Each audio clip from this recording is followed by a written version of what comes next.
अधिगम पुनः प्राप्ति ಇದೆ ಇದನ್ನೇ ಕನ್ನಡದಲ್ಲಿ ಕಲಿಕಾ ಚೇತರಿಕೆ ಅಂತಾರೆ. छठी कक्षा हिंदी 6ನೇ ತರಗತಿ ಹಿಂದಿಯಲ್ಲಿ सीखने के प्रतिफल 6 ಅಂತ ಇದೆ, ಕಲಿಕಾ ಫಲ 6, गतिविधि 3 और मूल्यांकन गतिविधि के उत्तर ಚಟುವಟಿಕೆ 3 ಮತ್ತು ಮೌಲ್ಯಮಾಪನ ಚಟುವಟಿಕೆಯಲ್ಲಿರತಕ್ಕಂತ ಪ್ರಶ್ನೆಗಳಿಗೆ ಉತ್ತರಗಳ ವಿಡಿಯೋ ಇದಾಗಿದೆ. ಈ ಮೊದಲಿನ ಭಾಗಗಳ ವಿಡಿಯೋ ನೋಡದೇ ಇದ್ರೆ ಈ ವಿಡಿಯೋದ ಡಿಸ್ಕ್ರಿಪ್ಷನ್ ಬಾಕ್ಸ್ ನಲ್ಲಿ ತಮಗೆ 6ನೇ ತರಗತಿ ಹಿಂದಿ ಕಲಿಕಾ ಹಾಳೆಗಳ ಉತ್ತರಗಳು ಅಂತ ಪ್ಲೇಲಿಸ್ಟ್ ಲಿಂಕ್ ಇದೆ, ಅದನ್ನು ಒತ್ತಿ ನೋಡಬಹುದು. ವಿಡಿಯೋವನ್ನು ಲೈಕ್ ಮಾಡಿ, ಶೇರ್ ಮಾಡಿ, ಹೊಸಬರಾಗಿದ್ರೆ ಸಬ್ಸ್ಕ್ರೈಬ್ ಜೊತೆಗೆ ಬೆಲ್ ಐಕಾನ್ ಅನ್ನು ಒತ್ತಿ ಅಂತ ಹೇಳ್ತಾ ವಿಡಿಯೋ ಶುರು ಮಾಡುವ. ಸೊ ವಿದ್ಯಾರ್ಥಿಗಳೇ, ತಮ್ಮ ಈಗಾಗಲೇ ಕೂಡ ಎಸ್ ಕಲಿಕಾ ಫಲವನ್ನ ಅರ್ತಿದ್ದೀರಿ. चार्ट, कहानी, चित्रकथा आदि के माध्यम से सरल वाक्यों को संदर्भानुसार पढ़ेंगे और लिखेंगे. ತಮಗೆ ಚಿತ್ರಪಟ, ಕತೆ, ಚಿತ್ರಕಥೆ ಮುಂತಾದವುಗಳ ಮೂಲಕ ತಾವೇನ್ ಮಾಡ್ತೀರಪ್ಪ ಅಂದ್ರೆ ಅಲ್ಲಿ ಬಳಕೆಯಾಗಿರ್ತಕ್ಕಂಥ ಸರಳವಾಗಿರ್ತಕ್ಕಂಥ ವಾಕ್ಯಗಳನ್ನ ಸಂದರ್ಭೋಚಿತವಾಗಿ ಓದುತ್ತೀರಿ ಮತ್ತು ಬರೀತೀರಿ ಅಂತಕ್ಕಂಥದ್ದು ಕಲಿಕಾ ಫಲ ಇತ್ತು. ಗತಿವಿಧಿ 3 ಚಟುವಟಿಕೆ 3 सरल वाक्यों का सस्वर वाचन, सरलವಾಗಿರತಕ್ಕಂತ ವಾಕ್ಯಗಳ ಗಟ್ಟಿ ಓದು. 6.7 नीचे लिखे वाक्यों को कन्नड़ में अनुवाद करके पढ़ो और लिखो. ಈ ಕೆಳಗಿನ ವಾಕ್ಯಗಳನ್ನ ಕನ್ನಡದಲ್ಲಿ ಅನುವಾದ ಮಾಡಬೇಕು ಮತ್ತು ಓದಿ ಬರಿಬೇಕು ಅನ್ನೋದನ್ನ ಕೊಟ್ಟಿದ್ದಾರೆ. ಮದನ್ ಇದರ್ ಆ ಅಂತ ಇದೆ.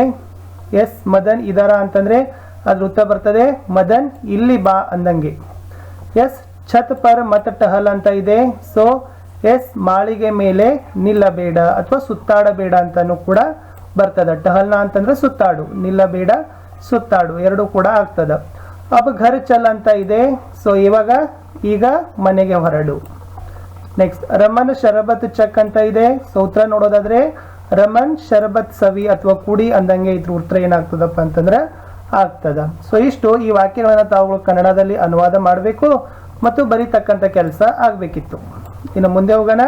6.8 ಅಲ್ಲಿ नीचे लिखे वाक्यों को ध्यान से पढ़ो. मेरा घर नीले रंग का है. मेरे घर में 5 कमरे हैं. हर कमरे में खिड़कियां हैं. घर में 4 सदस्य रहते हैं. घर के बाहर सुंदर बगीचा है. मुझे मेरा घर बहुत प्यारा लगता है. ಇಲ್ಲಿ ಏನದವಪ್ಪ ಅಂತಂದ್ರೆ ಮನೆಯ ಬಗ್ಗೆ 6 ವಾಕ್ಯಗಳಿದಾವ. ಅವ್ರೇನ್ ಕೇಳಿದ್ದಾರೆ, अपने घर के बारे में 2-3 ವಾಕ್ಯ ಲಿಖೋ. ನಿಮ್ಮ ಮನೆಯ ಕುರಿತಾಗಿರ್ತಕ್ಕಂಥ ನೀವುಗಳು ಕೂಡ 2-3 ವಾಕ್ಯಗಳನ್ನ ಬರಿಬೇಕು. ಹಿಂಗೆ ಬರೆದ್ರು ಕೂಡ ನಡೀತದ.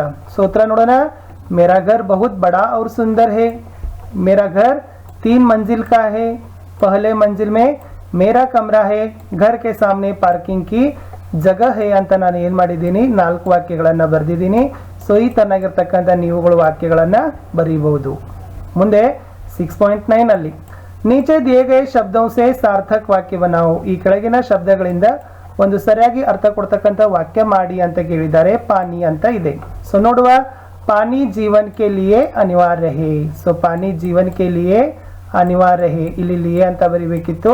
ಸೊ ಜೀವನ್ ಕೆ ಲಿಯೆ ಅನಿವಾರ್ಯ ಅಂತಕ್ಕಂಥದ್ದು ಬರೆದ್ರೆ ಈ ವಾಕ್ಯ ಕರೆಕ್ಟ್ ಆಯ್ತು. ಎರಡನೇದು ಆಮ್ ಅಂತ ಇದೆ. S am Katta Hota high ಅಂದ್ರೆ ಎಸ್ ಹುಳಿ.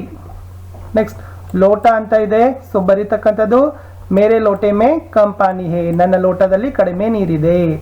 ನಾಲ್ಕನೇದು ಝಂಡಾ ಅಂತ ಇದೆ. ಸೊ ಝಂಡಾ ಏನಾಗ್ತದ, ಎಸ್ ಹಮಾರೆ ಝಂಡೆ ಮೇ 3 ರಂಗ್ ಹೇ, ನಮ್ಮ ಧ್ವಜದಲ್ಲಿ 3 ಬಣ್ಣಗಳು ಇದಾವೆ. ಪತಂಗ ಅಂತ ಇದೆ.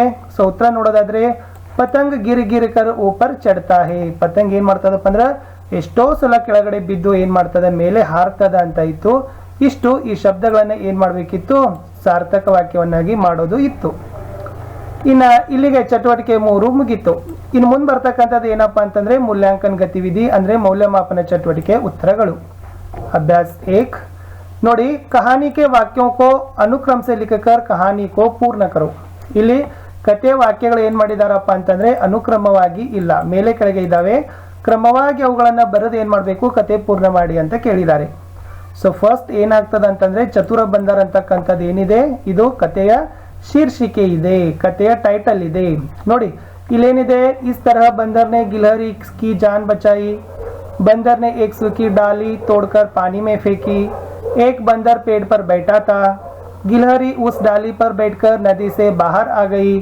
उसने एक गिलहरी को नदी के पानी में बहते हुए देखा ಅಂತಕ್ಕಂಥದ್ದು ಏನಿತ್ತಪ್ಪ ಅಂದ್ರೆ ಎಸ್ ವಾಕ್ಯಗಳು ಇದ್ದು.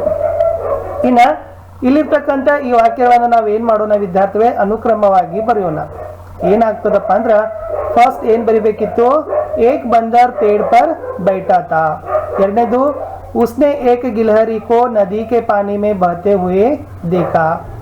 बंदर ने एक सूखी डाली तोड़कर पानी में फेंकी। गिलहरी उस डाली पर बैठकर नदी से बाहर आ गई। इस तरह बंदर ने गिलहरी की जान बचाई ಅಂತ ಈ ವಾಕ್ಯಗಳನ್ನು ತಾವೇನು ಮಾಡಬೇಕಾಗಿತ್ತು, ಈ ಕ್ರಮದಲ್ಲಿ ಬರಿಬೇಕಿತ್ತು। ಓಕೆ, ಇನ್ನ ಇಲ್ಲಿ ಅಭ್ಯಾಸ 2 ಇದೆ। ಇಲ್ಲೇನಿದೆ, ನಮೂನೆ के अनुसार दिए गए शब्दों से वाक्य बनाओ। ಇಲ್ಲಿ ಉದಾಹರಣೆಯಂತೆ ತಾವೇನು ಮಾಡಬೇಕು, ವಾಕ್ಯಗಳನ್ನ ಮಾಡಬೇಕಿತ್ತು। ಪಾನಿ ಅಂತ ಇದೆ, ಇದನ್ನ ಯಾವ ತರ ಬರೆದಿದ್ದಾರೆ, ರಾಜು ಪಾನಿ ಪೀ ರಹಾ ಹೇ। ಅದೇ ತರನಾಗಿರ್ತಕ್ಕಂಥ ಕಿತಾಬ್ ಅಂತ ಇದೆ, ಇದನ್ನ ಯಾವ ತರನಾಗಿ ವಾಕ್ಯದಲ್ಲಿ ಬಳಕೆ ಮಾಡಬಹುದು, ಮುಜೆ ಕಿತಾಬ್ ಪಡನ ಅಧಿಕ್ ಪಸಂದ್ ಹೇ, ನನಗೆ ಪುಸ್ತಕ ಓದೋದು ತುಂಬಾ ಇಷ್ಟ। ಸಚ್ ಅಂತ ಇದೆ, ಸಚ್ ಅಂದ್ರೆ ಸತ್ಯ, ಹಮೇಶಾ ಸಚ್ ಬೋಲ್ನಾ ಚಾಹಿಯೇ, ಹಮೇಶಾ ಅಥವಾ ಬೋಲ್ನಾ ಅದಾಗಬೇಕು, ಹಮೇಶಾ ಸಚ್ ಬೋಲ್ನಾ ಚಾಹಿಯೇ। ನಾವು ಯಾವತ್ತೂ ಕೂಡ ಏನ್ ಮಾಡ್ಬೇಕಪ್ಪ ಅಂದ್ರೆ ಸತ್ಯವನ್ನೇ ಮಾತನಾಡಬೇಕು ಅಂತಕ್ಕಂಥದ್ದು ಬರಿಬೇಕಿತ್ತು, ಹಮೇಶಾ ಸಚ್ ಬೋಲ್ನಾ ಚಾಹಿಯೇ। ಐಸ್ ಕ್ರೀಮ್ ಅಂತ ಇದೆ, ಏನಾಗ್ತದ, ಐಸ್ ಕ್ರೀಮ್ ठंडक होता है, यस ಐಸ್ ಕ್ರೀಮ್ ತಂಪಿರ್ತದೆ। ಆದರ್ ಅಂತ ಇದೆ, ಆದರ್ ಅಂದ್ರೆ ಗೌರವ, ಬಡೆ ಬುಡವ್ ಕಾ ಆದರ್ ಕರ್ನಾ ಚಾಹಿಯೇ। ನಾವೇನ್ ಮಾಡ್ಬೇಕಪ್ಪ ಅಂದ್ರೆ ಎಸ್ ಹಿರಿಯರದ್ದು ಮತ್ತೆ ವಯಸ್ಕರರದ್ದು ಏನ್ ಮಾಡ್ಬೇಕು, ಆದರ ಗೌರವ ಸಮ್ಮಾನವನ್ನ ತೋರಿಸ್ಬೇಕು ಅಂತ ನಾವು ವಿದ್ಯಾರ್ಥಿಗಳಲ್ಲಿ ವಾಕ್ಯಗಳನ್ನ ಬರಿಬಹುದಿತ್ತು। ಇಲ್ಲಿಗೆ ಕಲಿಕಾ ಫಲ 6 ಮುಗಿತು। ಅಲ್ಲಿರ್ತಕ್ಕಂಥ ಚಟುವಟಿಕೆ 3 ಮತ್ತು ಅಲ್ಲಿ ಮೌಲ್ಯಮಾಪನ ಚಟುವಟಿಕೆ ಪ್ರಶ್ನೆಗಳಿಗೆ ಉತ್ತರಗಳನ್ನು ನೋಡಿವಿ। ವಿಡಿಯೋ ಇಷ್ಟ ಆಗಿದೆ ಅಂತ ಅನ್ಕೊಂಡಿದ್ದೀನಿ। ವಿಡಿಯೋ ಇಷ್ಟ ಆದ್ರೆ ಒಂದು ಲೈಕ್ ಮಾಡಿ, ನಿಮ್ಮ ಫ್ರೆಂಡ್ ಸರ್ಕಲ್ಗೆ ತಾವುಗಳು ಶೇರ್ ಮಾಡಲು ಮರೆಯಬಾರದು। ಮತ್ತೆ ಸಿಗ್ತೀನಿ ಇದೇ ಒಂದು 6ನೇ ತರಗತಿಯ